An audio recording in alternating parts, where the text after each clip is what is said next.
Дорогие друзья, сегодня в этом зале присутствуют почетные гости. Мне бы хотелось предоставить слово заместителю полномочного представителя президента Российской Федерации в Центральном федеральном округе Мурату Магометовичу Зязикову. Уважаемые друзья, сегодня действительно очень знаковое событие.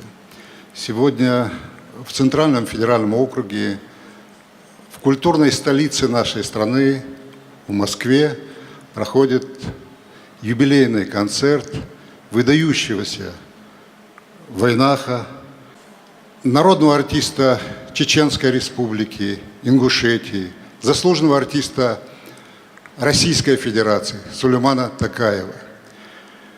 Сулейман Токаев – это целая эпоха. Это человек, который объединяет людей.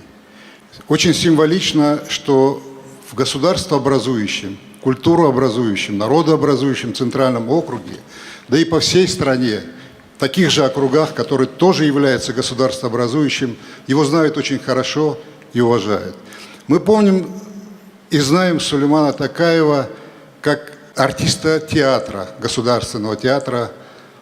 Мы знаем его как артиста кино, мы знаем его как певца, и мы его знаем как восхитительного, удивительно красивого, очень доброго человека. Человек, который ничего никогда не делает сгоряча, но приносит огромную радость. Сегодня и в Чеченской Республике очень много делается для возрождения культуры, образования, здравоохранения. Это очень большое богатство, и мы сегодня должны гордиться. Проходит время, происходит переоценка ценностей, сменяются поколения, политические деятели, но мы сегодня видим, что в нашем регионе наступил мир, и очень важно. Настоящие мужчины, они не стареют, а просто чуть-чуть взрослеют. Вот то, что произошло с ним. Я хочу пожелать ему удачи, творческих еще новых исканий. Я думаю, что только начало. А всем вам, присутствующим здесь, хочу пожелать всего самого доброго в наступающем Новом году. Удачи вам! Спасибо огромное, Мурат Магометович.